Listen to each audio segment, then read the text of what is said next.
Jayashankar sir గారికి జోహార్లు. తెలంగాణ మన వీరులకు జోహార్లు. తెలంగాణ మన వీరులకు జోహార్లు. తెలంగాణ మన వీరులకు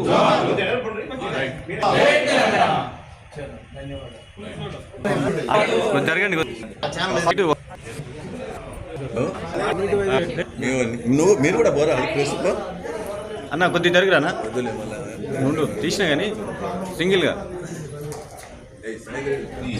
నిర్వహించాలని మన ప్రియతమ శాసనసభ్యులు మన నాయకులు గుంటకండ్ల జగదీష్ రెడ్డి గారు ఆదేశం మేరకు ఈ కార్యక్రమాన్ని నిర్వహిస్తున్నాం. ఈ కార్యక్రమానికి వచ్చినటువంటి మన జిల్లా గ్రంథాలయ పరిషత్ చైర్మన్ శ్రీ నిమ్మల శ్రీనివాస్ గౌడ్ గారికి మా సిద్ధాంతం వారి బోధనలు ఆనాడే కాదు తెలంగాణ చరిత్ర ఉన్నన్నాళ్ళు తెలంగాణ ఉన్నన్నాళ్ళు జయశంకర్ సార్ యొక్క బోధనలు మనకు అవసరం.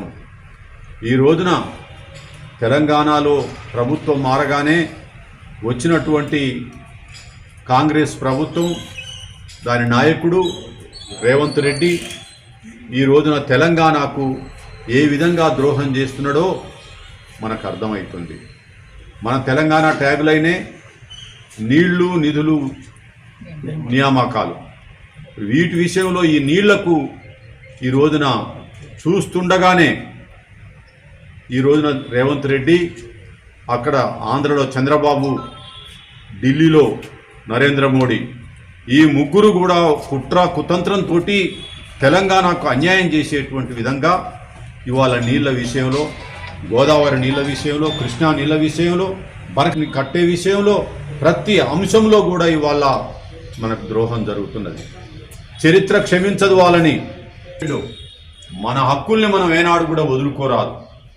ఈ రోజున మౌనంగా ఉంటే తెలంగాణ జాతికి, తెలంగాణ ప్రజలకు తీవ్రమైన నష్టం ముందు జరగబోయేటువంటి ప్రమాదం ఉంది. కేఆర్ గారు, మన మాజీ మంత్రివర్యులు హరీష్ రావు గారు, మన జగదీష్ రెడ్డి సారు ఎన్నో సందర్భాలలో మనకు గోదావరి మీద కలిసినటువంటి కాళేశ్వరం ప్రాజెక్టు మనకు జీవనాడి. మన ప్రజలకు మనకు అది 80,000 కోట్ల ఖర్చు పెడితే ఇప్పటికీ 24 లక్షల కోట్ల ఆస్తులని ఆ ప్రాజెక్టు సంపాదించి పెట్టింది.